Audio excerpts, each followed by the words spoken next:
أعلن الاتحاد الدولي لكرة القدم اليوم الجمعة عن انطلاق بيع تذاكر كأس العالم للأندية لكرة القدم المقرر إجراؤها ما بين يوم 1 و11 فبراير المقبل بمدينتي الرباط وطنجة.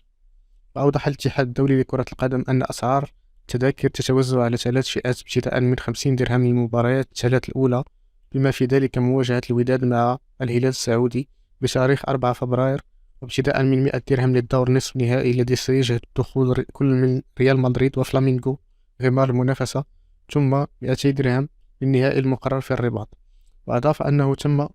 إطلاق عملية بيع تذاكر البطولة التي يمكن شراؤها أيضا عبر الإنترنت على موقع fifa.com/ticket، وذلك على أساس الأولوية لمن سبق، حيث ستكون مطروحة للبيع طوال مدة البطولة حسب توفرها، علما أن تذاكر ذوي الاحتياجات الخاصة ستكون متوفرة أيضا عند الطلب. وتشهد البطولة مشاركة كل من الوداد المغربي وريال مدريد الإسباني وفلامينغو البرازيلي وسياتل ساوندرز الأمريكي والأهلي المصري وأوكلاند سيتي النيوزيلندي والهلال السعودي.